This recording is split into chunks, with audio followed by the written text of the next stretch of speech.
As we are approaching 2020, it's just come out in the news this week that Donald Trump launches the Space Force, a $738 billion defense bill for so-called space defense. Now, the Defense Department of the United States, before it was called the Defense Department, was called the War Department. So perhaps more accurately, this new Department of Space Defense, which, like the Marines, like the Army, like the Air Force, this new branch of the military, should be called the Space War. And if there's one thing we know about the United States is they do make war against the American people. Should we be concerned? Is there evidence to suggest that the United States would make war on the American people from space? Well, they've written in the past about their proposals like rods from God, which would shoot down metal telephone poles essentially to simulate meteor-like events anywhere on the Earth.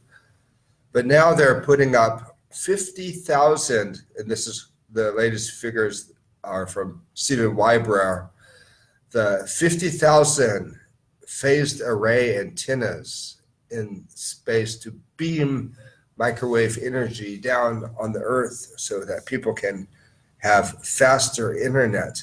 But 5G hasn't been tested for safety and nobody's going to be able to escape it. And these phased array antennas that are going up in these refrigerator-sized satellites mean that microwave radiation is going to be spread over every inch of the Earth.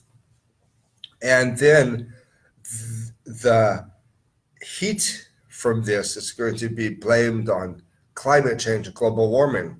Just like we have these HAARP facilities in many ground-based systems that beam microwave energy up to the ionosphere and then have it ricochet down anywhere on the Earth to heat things up.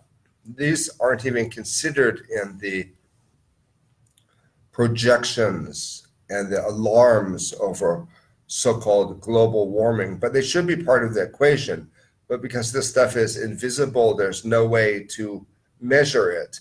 So just like when the United States attacks itself to have pretexts for going to war with other countries, so too the temperature rising from these extreme microwave radiations, this could be blamed on climate change and draconian measures, really a war against the sun, as now leading politicians are advocating.